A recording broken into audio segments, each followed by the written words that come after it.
Welcome to my Air New Zealand FSX simulator.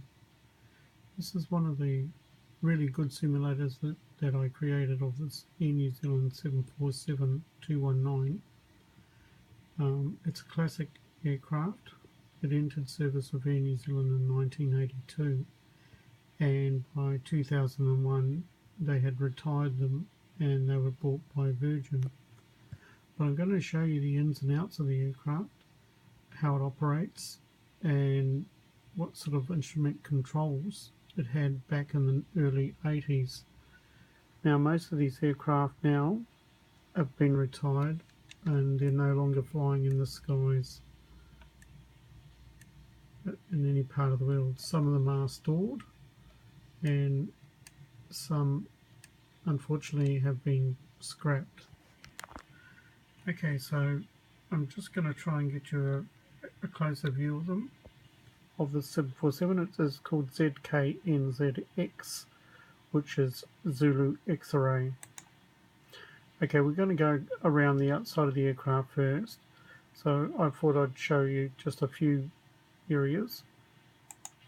Okay, this here is the view from the top of where the flight deck is. You can see number 4 and number 2 there, and the tail as well, which you have the main wing area and their horizontal stabilizers. As you can see, the structure of the plane looks really good, and the way that it's fully emanated. Just to let you know that the instruments controlling inside the aircraft, the flight deck, is the actual instruments in real time. So it's just lucky I've been able to get permission to show you this, even though the aircraft are long gone. It's just for security reasons. Okay, let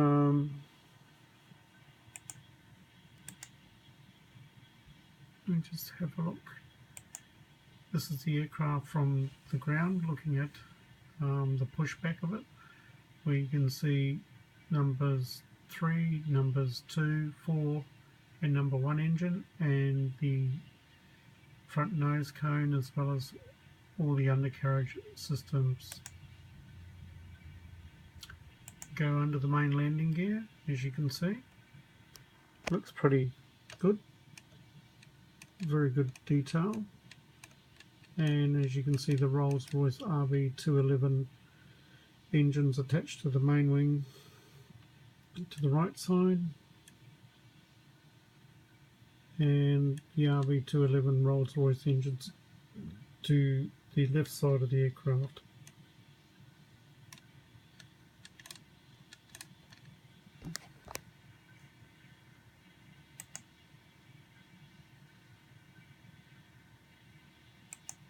And this is looking at the tail section, which has the defined coral on it. This is the old 1982's paint scheme, and that's ZK-NZX, the registration of the aircraft. And this is from the wing. Looking over, it's a massive wing, very flexible, so it reaches from 200 feet from tip to tip.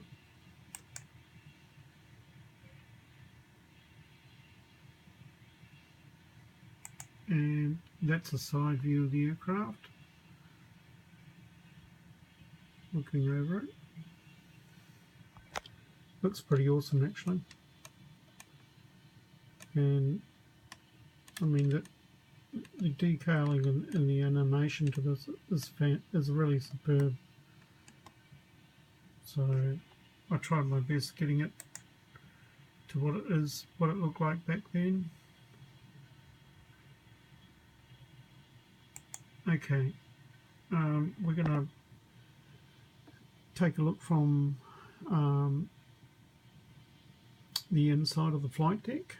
So I've got two different versions. I have the 3D version as well as the original 2D version, which is the actual real-time side of it inside. Okay, now we're inside the big 747 upstairs. As you can see, the instrumentation. I'll just bring it up closer. As you can see, you've got your navigations 1 and 2, and your navigation, which for Auckland is 110.30. You have the flight director here, which must always be on when the aircraft's on. What I'm going to do for you is I might have to power her up actually, so we can get the systems up and running, so you can sort of get a fair idea of how the actual aircraft works. So what I'm going to do, I'll just get the alternative battery going, and over here the main battery, which turns everything on. As you can see, all the lights are starting to appear. It's all good. Fuel lights down here is, so I can show you, these are the fuel gauges, the crossfeed. So we've got 30,000 pounds, or you might have 8,000 here and there. This is what's in number 1, number 2, number 3, and number 4 engine. And these ones here, the middle, which is the reserve, and these are the actual engine control shutdown. All of these control the engines, the APU system, which is actually going, and we have a battery light going. So when the aircraft's on the ground, it has its own power up, so the APU is on going. And these are the generator lights. They must be always on when the aircraft's on the ground. The cabin interior lights, I'll just turn these all on.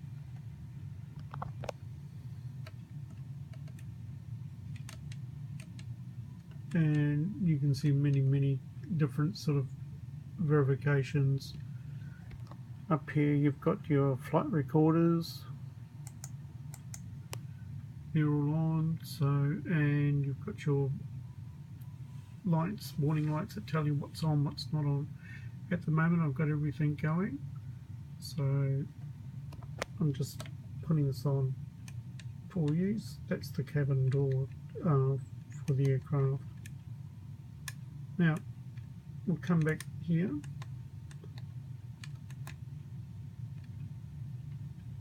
Now as you can see, this is the ATC, which we call nav1 and nav2. Okay, nav2 is for when you program a flight, it goes into the computer system, so the aircraft follows that direction. Okay, at the moment we're at 110.30, which is Auckland Airport. Here is the flight director. This must always be on, no matter where the aircraft is positioned or going. This here is the auto throttle, which is on, which you calculate your speed. This is your speed indicator here. Okay, so normally we'd put that up at 350 knots. That's the full whack for the Boeing 747. This is the autopilot, which is engaged. Once the aircraft gets up in the air, they can switch to autopilot or fly by itself. And that's a little warning light, so it's disengaged. This is your heading, so when you put in your flight plan at the runway you're leaving on, so it might be 051, so all you do, you put it up to 051, and this little switch here, which gives you heading, so you push the heading and the aircraft is set to go on that heading. You've got your nav1 and you've got your GPS. If you want to use GPS, which means it's an automatic flight system, once you put in the flight path, it'll activate by itself. This here is your vertical speed indicator. Once you set your altitude, this is your altitude button here, and you put your altitude on hold, etc., and you put your speed indicator up because you want the aircraft to get up in the air, so you've got to point it up to about 1800 feet. Quite a few of you would be familiar with this if you use the simulator. Flight FSX or FS-Team. Okay, the same instruments apply over there to the captain and first officer.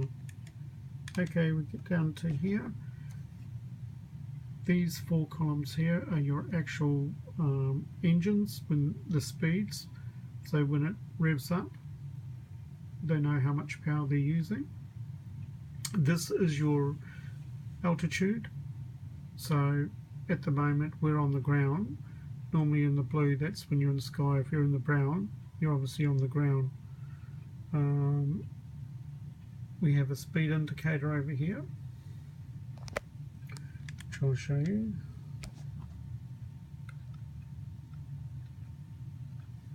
And this actually tells you how many knots this aircraft can do. So it can only do 350 knots at the most, which is nearly 700 kilometers an hour. And the warning lights there, just letting you know the indication that we're on the ground. This is also your altimeters, altitude alerts. Okay. Down here we have the FTC, which I'll bring up a closer shot for you.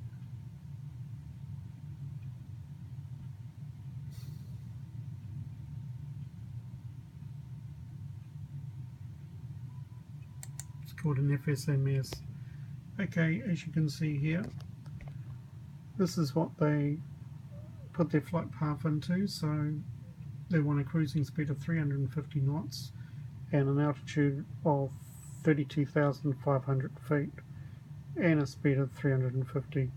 All of these is what they use to program in flight plans in airports to and from. So it's quite a good thing to have. We're on 110.30 and this is the comms between ATC and you. Okay.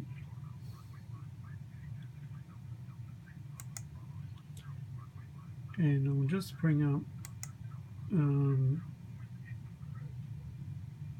the GPS. This is the GPS system here.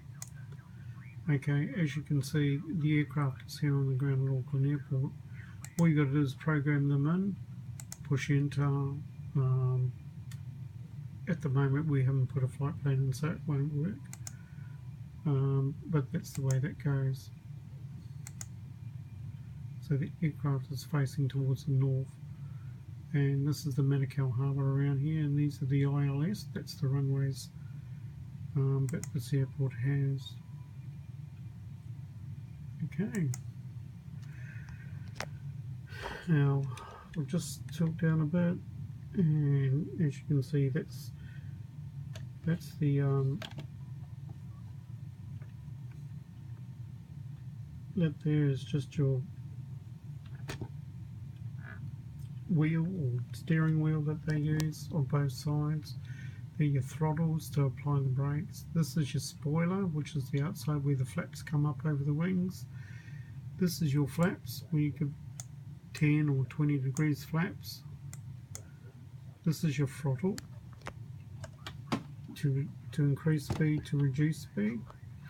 And this little thing here, which is called start, is to elevate your lift off. So if you push it right back, the aircraft will sort of slowly rise its nose off the ground and keep going up in the air. These are all other instrumentations like navigation.